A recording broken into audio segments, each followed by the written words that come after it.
My name is Mariel Keaton, 34 years old, senior data analyst at one of Chicago's largest logistics firms. People usually describe me as meticulous, direct, maybe too blunt for my own good. I never cared much for office small talk. I cared about results, about building systems that worked better than the ones before them. Numbers never lied to me, people did. That night, the ballroom of the Drake Hotel shimmered with chandeliers, the kind of setting where executives congratulated themselves while the rest of us clapped politely from the corners. I wasn't supposed to be in a corner. My name was on the program, printed neatly beside a table assignment. I clutched my folder, 6 months of research that had cut shipping costs by nearly a third, evidence of work that should have earned me a seat at the center of the room. As I stepped toward the entrance, a manicured hand stopped me. Allison Vega, 24, MBA candidate, daughter of our CFO, already treated like royalty inside the company. She tilted her head, glossy hair brushing her shoulder, and smiled in that patient, pitying way people use when they want you to know you're beneath them. "You can wait outside," she said, like she was doing me a favor. For a second, I thought she was joking. Then I saw her slide into the chair with my name card on it, smoothing her dress as though she'd earned the right to sit there. Around us, executives watched but said nothing. Their eyes flicked away as quickly as they'd landed on me. Not one of them intervened. Heat climbed into my throat, humiliation pressing like a stone against my chest. I wanted to shout, to snatch the card back, to demand what was mine, but I didn't. I smiled instead, turned on my heel, and walked into the quiet hallway. The noise of clinking glasses and polite laughter drifted through the doors. I lowered myself onto a bench, opened my laptop, and pulled up the draft I'd been perfecting for months. My finger hovered over the send button, the glow of the screen washing over me. I had been patient long enough. I grew up in Gary, Indiana, in a house that smelled faintly of diesel and chalk dust. My father ran a tiny freight brokerage near the old rail yard, keeping ledgers by hand even when computers had already taken over the industry. My mother taught mathematics at the local high school, drilling us in the beauty of formulas and the elegance of logic. From them, I learned a simple creed: work hard, prove your worth, and merit will always rise to the top. I carried that creed like armor when I left for college, determined to carve out something larger than what Gary could offer. After finishing one master's degree in applied statistics, I stayed for another in supply chain management, 2 diplomas in hand. I moved to Chicago, the beating heart of American logistics, believing I'd finally found a place where talent and persistence mattered more than anything else. At first, it seemed true. In my first year at the company, I built an inventory tracking system that reduced errors by 37%. A few months later, my predictive shipping models saved clients millions by rerouting freight during winter storms.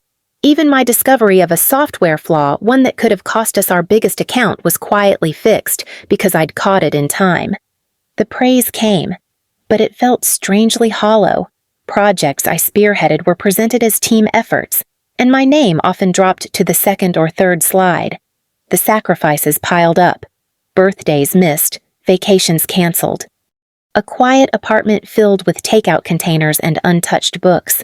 My younger brother, Ethan, used to call on Sundays, joking that I was married to the job. I laughed it off. But each time I hung up, the silence reminded me he was right. The first crack in my armor came during a meeting with human resources. I'd asked about recognition for an algorithm I'd spent weeks refining. The HR director glanced at the paperwork and said, almost absent-mindedly, "Ideas developed on company time belong to the company, not to you." She looked back at her screen before I could respond. That was when I began to suspect the rules I'd built my life around weren't the rules this world followed. When Dominic Vega first arrived as our new CFO, the office buzzed with admiration. He had the polished smile of someone who belonged on magazine covers, sharp suits, silver cufflinks, a voice trained to project confidence in boardrooms. People said he had turned failing divisions into success stories. What they didn't mention was how he did it. The first time I saw the pattern, I thought it was a mistake. I had built a weather-based predictive model that cross-referenced storm systems with port congestion to anticipate shipping delays. It had taken me weeks, long nights tracing variables that most analysts dismissed as noise. When Dominic stood before the executives 2 weeks later and unveiled the model as if it were his own brainchild, I felt the floor shift beneath me. Afterward, I approached him in the hallway, folder still clutched in my arms. "That was my framework," I said, careful, almost apologetic. He didn't blink. The conceptual structure was mine. "Mariel, you just helped with numbers." It was such a clean dismissal that for a moment I wondered if I'd imagined the hours I'd spent drafting equations, the coffee-stained notebooks on my desk. He said it with such calm authority that my indignation shrank into silence. That silence was my mistake. Months later, the second theft cut deeper. I had prepared a comprehensive framework to overhaul our cross-continental shipping. It promised radical cost reductions, a chance to rewrite the company's strategy. On the morning of the quarterly meeting, Dominic stopped me at the door. "Leadership's agenda is tight. Give me your materials, I'll work your points into my overview." I watched from the back as he flipped through 2 minutes of half-hearted slides, missing every crucial detail. Weeks later, Allison Vega, his daughter, presented a new logistics framework with minor cosmetic changes. The executives applauded, green-lighted the initiative, and offered her a permanent role. I read the announcement twice before the words sank in Allison Vega, finalist for the Innovation Excellence Award. My framework. Her name. The humiliation didn't burn this time. It calcified into something sharper. I wasn't going to let it happen again. I thought maybe, if I collected enough proof, someone would finally listen. I spent a weekend piecing together emails, draft files, and time-stamped versions of my models. Each document carried my name, my creation dates, and the long trails of edits that marked hours of work. By Monday morning, I had a binder thick enough to strain the rings. The Human Resources Director, Elena Bradford, didn't even look up when I stepped into her office. She was the kind of professional who prided herself on efficiency, glossy nails, tidy stacks of forms, eyes fixed on her screen as though the real world was a distraction. "I'd like to file a concern about attribution," I began, sliding the binder across her desk. She flipped a few pages. Expression flat. "Did you create these models during company hours?" "Yes." "But, and on company equipment?" I hesitated. "Of course, that's how we work." Elena closed the binder with a click, pushing it back to me. "Then they belong to the company, not to you. Credit is assigned at leadership's discretion." Her tone carried no malice, only the weariness of someone reciting policy for the 100th time. I walked out with the binder pressed to my chest, the hallway blurring around me. The rules were clear now. They hadn't been written for people like me. That night, I sat alone in my apartment, a half-eaten salad wilting on the counter. My phone buzzed with a message from my brother, a photo of my niece blowing out birthday candles, cheeks puffed with laughter. I had promised I'd be there.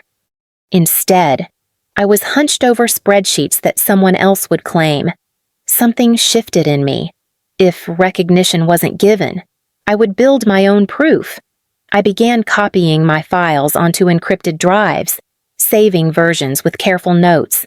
In a notebook I kept tucked under my bed, I started sketching ideas for something bigger, something I wouldn't hand over this time. The game was rigged, but for the first time, I wondered if I could stop playing by their rules.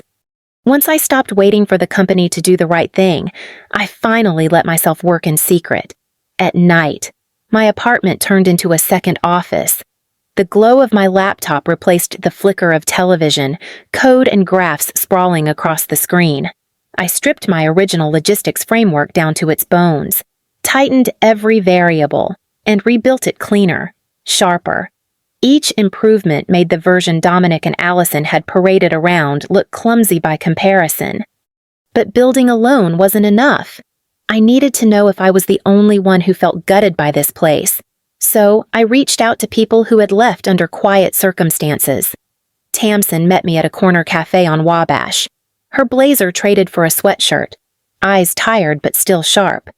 She'd been a product developer once, on the cusp of patenting a system that could have changed warehouse automation. Her manager had pushed it forward under his own name. By the time she tried to fight it, the company lawyers told her the same thing HR had told me. Everything created on company time belonged to them. 2 weeks later, I sat across from Leo, who had worked in client relations.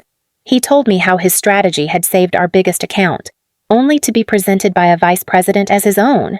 They called me difficult when I asked for recognition, he said, stirring his coffee until it sloshed. So I left. Their stories echoed mine so perfectly, it was like listening to my own life played back in different voices. We realized it wasn't bad luck or isolated mismanagement, it was the culture. The company rewarded those who knew how to stand in the spotlight, not those who built the light itself, even with their validation. Doubt haunted me. I filled pages in my notebook with frantic scrawls. What if I fail? What if no one follows? What if I lose everything? Some nights I lay awake until dawn, staring at the ceiling, wondering if I was about to destroy the only career I'd ever known. And yet, the thought that kept me moving was simple. Maybe I wasn't alone anymore. The first step was finding the few people inside the company I could still trust. I started small, careful conversations in break rooms and quiet corners of the office. Meredith Chan, a senior operations specialist, had spent years smoothing crises that others bungled. Yet she was always passed over when leadership roles opened. When I hinted at building something different, her eyes lit with the kind of hunger I recognized in myself. Then there was Javier Morales, a systems engineer whose fixes kept our aging infrastructure alive. He carried himself quietly, content to let others take the spotlight. But I knew the systems he designed had saved us from collapse more than once. When I shared part of my framework with him over coffee, his eyebrows rose. If this is what I think it is, they'll never let you own it. Count me in, with their quiet commitment. I took the next leap. Through a mutual contact, I secured a meeting with Gail Iverson, a venture capitalist known for backing companies that disrupted stale industries. We met in a glass-walled office overlooking the Chicago River. She listened politely as I laid out the framework, scrolling through charts that showed potential savings no competitor could match. Her expression stayed neutral. You're asking me to bet on someone walking away from a steady salary to fight a giant. That's a hard sell. I swallowed my nerves, then slid a second folder across the table. Inside were profiles of Tamsin, Leo, Meredith, Javier, seasoned professionals who had pledged to join if funding came through. Gail's demeanor shifted. She leaned back, tapping her pen against the folder. Now, that's interesting. 2 weeks later, the funding was secured. I signed an office lease under a holding company name, my hand trembling slightly as I scrawled my signature. Rent was due in 30 days. Legal contracts, preliminary patents, vendor accounts, suddenly it wasn't theory anymore. Walking out into the winter air, I felt the weight of what I'd just done. I was no longer invisible, no longer safely tucked behind other people's names. The risk was mine, and so was the chance to finally be seen. The night of the awards, Chicago glittered in winter frost. I arrived at the Drake Hotel early, my navy dress crisp, heels clicking across the marble floor. In one hand, I carried the familiar folder, not because I planned to present anything, but because I wanted them to see me holding it. A reminder of what they thought they owned. The ballroom swelled with voices, chandeliers scattering gold across linen-covered tables. I paused at the entrance, scanning the crowd. There was Dominic, shaking hands near the front, his cufflinks gleaming, and there, in the prime seat at the executives' table, was Allison. My name card had been placed there, but she was already smoothing her gown, smiling for photographs, her eyes flicking toward me with practiced indifference. The sting of humiliation should have burned. Instead, I felt a calm settle over me, sharp and focused. Every slight, every theft, Every long night had funneled into this moment. I opened my laptop, the draft email waiting. I had spent months preparing it: resignation letters from my allies, client transfer agreements, copies of my patent filings, and a press release scheduled to publish within hours. Everything balanced on one keystroke. My finger pressed send. Through the closed doors, the first notification sounds echoed, a single chime, then a chorus. The hum of conversation faltered, replaced by the staccato of phones buzzing, screens lighting up across the hall. I imagined executives frowning at their devices, whispering urgently to one another. Panic spreads fast in a room built on control. I stood for a moment longer, absorbing the muffled chaos. Then I closed my laptop, slipped it into my bag, and turned away. The heavy doors swung shut behind me as I stepped back into the hallway. The laughter, the speeches, the polite applause, they were theirs now. What happened next belonged to me. I walked out of the ballroom without a backward glance, heels striking against the tile, the sound steady and certain. For the first time in years, I wasn't waiting to be noticed. I was leaving them to notice the silence I left behind. The air in the parking garage was damp and cold, my heels echoing against the concrete as I made my way toward my car. My phone buzzed nonstop in my bag calls from the CEO, texts from Dominic, half a dozen emails with subject lines in all caps. I ignored them all. Then I heard footsteps pounding behind me. Marielle. Wait. I turned to see Vincent Hale, the vice president, normally impeccable in pressed suits and controlled mannerisms. Tonight, his tie was askew, his breath uneven from running down the stairwell. He stopped a few feet away, palms raised as if I might bolt. "You can't just walk away like this," he said, voice tight. "You're too valuable. We can fix this. A promotion. Equity, name your terms." I let the silence stretch, the echo of his words bouncing off the concrete. A week ago, that offer would have cracked me. Tonight it felt weightless. When I didn't answer, his tone hardened. "Think carefully. The clients you've contacted are bound by exclusivity agreements. You'll be in breach before you even start. Legal will bury you." I met his stare. "Those agreements restrict them from competitors. My solution isn't a competitor. It's a new category built independently, on my own time, on my own equipment. Your legal team dismissed it as worthless 6 months ago." I still have the memo. His jaw clenched. "You're making a mistake." "No," I said, steady.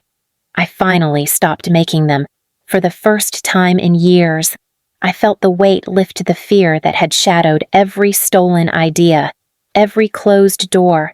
It was gone, replaced by clarity. I unlocked my car and slid inside. In the rearview mirror, Vincent stood frozen under the fluorescent lights, watching as I drove away. The gatekeepers no longer had the keys. I did. The loft we leased on the west side of Chicago still smelled faintly of sawdust and fresh paint. Exposed brick walls, steel beams, mismatched chairs hauled in from secondhand shops. It wasn't glamorous, but it was ours. On the first morning, as sunlight cut through tall windows, my team gathered around a scarred wooden table that served as our conference room. Meredith opened her laptop and read aloud the first email our largest prospective client had signed the transfer contract. The next came from Leo, another account confirmed, then Tamsin, grinning as she pushed her phone across the table, showing an investor's wire confirmation, piece by piece. Everything we'd risked began to solidify. Back at the old company, the cracks widened into collapse. 8 resignations, all timed with mine, had left entire divisions leaderless. Industry blogs ran the story within hours, followed by financial reporters. The stock price dipped, then spiraled. By week's end, headlines announced Dominic Vega's decision to step down. I didn't feel triumph, just the inevitability of a man who built his career on borrowed ground. Still, the cost of those years pressed on me. One evening, I called Ethan. My brother had stopped asking about my job months ago, tired of hearing me insist I was fine.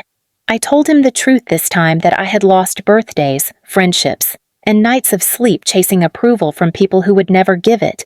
For a long moment he was silent. Then he said softly, "At least now you're building something that's yours. I'm proud of you." We named the company Nexus Paradigm. The name felt right, a meeting point, a shift. Within weeks, we had signed our first contracts, secured patents, and began sketching a culture where ideas wouldn't be stolen but celebrated. For the first time in my career, I wasn't fighting for a seat at someone else's table. I was building one where every voice mattered. A year later, I stood behind the curtain of Chicago's convention center, the buzz of thousands of voices rolling like static through the hall. The annual logistics conference was the industry's crown jewel, the stage where trends were set and reputations were sealed. And this year, they had invited me to deliver the keynote when the announcer called my name. I stepped into the light. Rows of faces turned toward me, executives, analysts, journalists, even a few from my former company scattered among the crowd. I set my notes on the podium, glanced at the teleprompter, and decided not to use it. "You can wait outside." The words echoed through the hall, simple and sharp. A ripple of murmurs spread, people shifting in their seats. They knew. Many of them had heard the story, maybe only in fragments, but they knew enough to understand what those words meant. I let the silence hang, then continued. That night, when those words were spoken to me, I thought they were meant to cut me down, to remind me of my place. But what I realized later is that waiting outside was exactly what I needed. It was the moment I stopped begging for a seat at someone else's table and decided to build my own. The speech wasn't about vendettas or revenge. I didn't mention names, not Dominic or Allison or the company that had dismissed me. Instead, I spoke about the power of valuing people, about how innovation flourishes when ideas are recognized, not hoarded. I told them about Nexus Paradigm, how a handful of overlooked professionals came together and built something stronger than the system that had tried to silence us. When I finished, the applause rose in waves, filling the hall until I felt it in my chest. For the first time in my career, I didn't measure my worth by the faces in front of me. I measured it by the table I had helped create, one where no one would ever be told to wait outside again. As I stepped down from the stage, I knew the respect I carried was no longer borrowed. It was mine.